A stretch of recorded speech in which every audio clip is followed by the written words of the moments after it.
Yon, good morning mga ka-LPips. Dahil day off na naman natin, another luto na naman. So nag-request nga pala ngayon si Mami ng butter shrimp, no? So tara, tirahin na natin yan. Umalingkin na tayo. Let's go! Yun na nga mga ka-LPips, no? Bali, unahin na natin hugasan ng ipon na paniguradong walang tapon. At pagkatapos ay sinalang na natin ang kawali at ilagay ang butter. Syempre dapat generous amount mga ka-LPips para lasap ang sarap. Isunod na din natin ang bawang at sibuyas para makatas. Yun, ginisa ko lang ng maigi yung bawang, sibuyas at syempre tinuna ko yung butter. Sinabay ko na yan, no? Bali, ginisa-gisa ko lang yan, hinalo-halo hanggang sa maluto mga ka-LPips. At syempre mga ka-LPips, pagkatapos na nating design at naluto na, at ang ating pang main event, syempre yung hipon. Talagang solid naman talaga sa laki na ito mga ka-LPips, no? Tapos mag-a-add lang tayo dito ng tomato paste. Ayan, bali niglagyan ko lang ng tomato paste. Luluyin mo lang konti. Pagkahalo niya, natunaw na. I-add na natin yung oyster sauce, syempre mga ka-LPips. Hindi mawawala yan sa ating butter shrimp mga ka-LPips, no?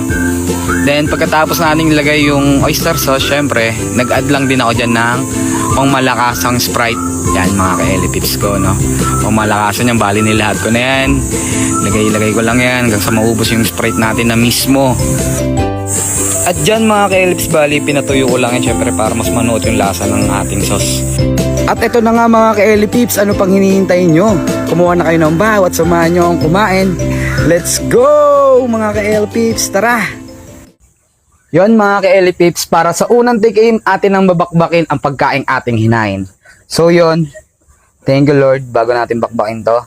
So tara, tikman na natin yung finished product natin na butter shrimp. Ayan po. Tara mga ka-LPips, tikman na natin yan. Food tripin na natin to.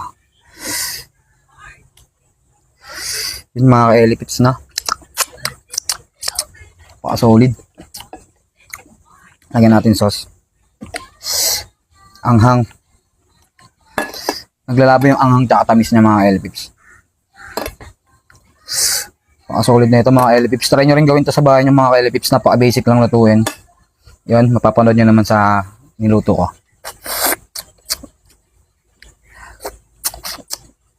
Grabe, napakalasa. Solid na ito mga ka-LPips. Butter shrimp. Medyo maanghang mga ka-LPips sa parami natin sili ko. Pero ang sarap. Malaban yung tamis anghang niya. Tapos yung butter niya. Napakalasa. Sarap talaga pag maraming butter.